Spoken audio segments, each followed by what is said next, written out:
How was the experience of playing Alicia for you in doing All for Melissa? It was great.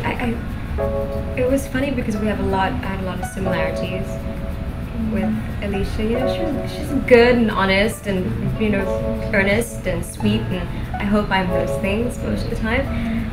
But I love that. I was very attracted to playing somebody who's just so good, so genuinely good. Thank you. You're welcome. Hey, is your sister still hassling you about the Princess Tiara party? Yeah, relentless. I don't understand why she wants to go so bad. Yeah, I don't know if you know, but it's every little girl's dream to be a princess. Where did the idea for All for Melissa come from? Why do a film like All for Melissa? It's kind of a mix of those 80 films. As I was saying, you know, when we were doing it, a lot of, there's some Say Anything and some The Sure Thing, you know.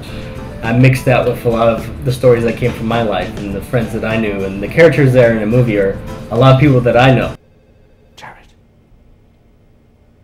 Jared, I want you to reach for the stars.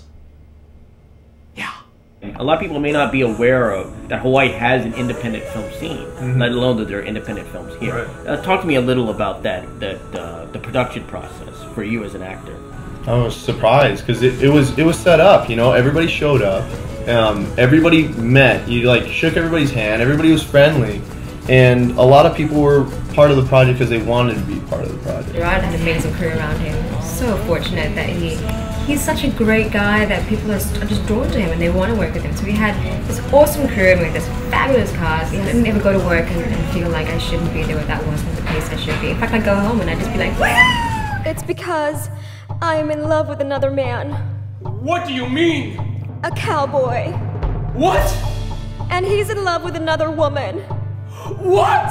And I told everyone, you know, we don't want to win awards. We just want people to have smiles on their faces, you know. We can honestly say that we were successful because, you know, majority of people were walking out with smiles on their faces. Were you hesitant to play Jared at first? Absolutely. Right. And I told him straight up. Right. I said, Gerard, dude, you know, this is a big chunk. This is something that you have to be on it.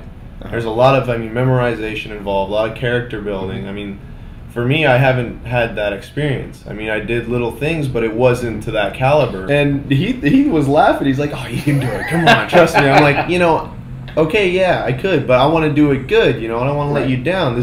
You spent a lot of time on this. You're going to be spending your money on this. You're going to be working with a lot of people that are going to be devoting their time. But yeah, most of the money was out of my own pocket, you know, because I looked at it as an investment, you know, an investment in my career and an investment as a storyteller and as a filmmaker. The first day we had our generator stolen, you know.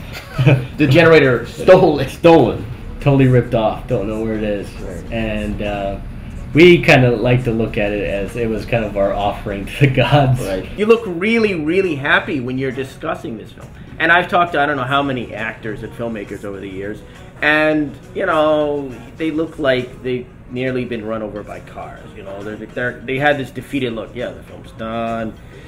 Yeah, we had a good reaction at Sundance, but you know this festival. But you just look so pleased with everything. And that's just how it was. Why would I do a project if I wouldn't be happy about it, you know?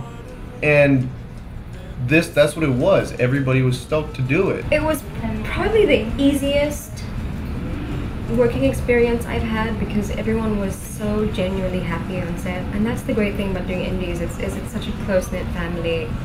It's so much more intimate and everyone really takes time to get to know each other. And I'm a very huggy-kissy person, you know, and when you're working with a huge big crew, you don't always know everyone, and it's just not as warm and fuzzy as it is with small indie films. So that was great. How do you think the audiences reacted to the film?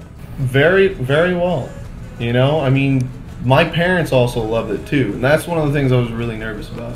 You know, if my parents are going to see it, and I want their honesty, and they're going to be honest, and they were really happy with it. But when it came to the audience, there were points where they were cracking up, you know, and that was cool. But there was also the points where, you know, you could feel that everybody's listening. So what happens when you know what you want, but it doesn't work out? Give it your heart. If it ultimately fails, maybe it wasn't meant to be. but never ever give up on your first attempt. The hardest part about doing your first feature?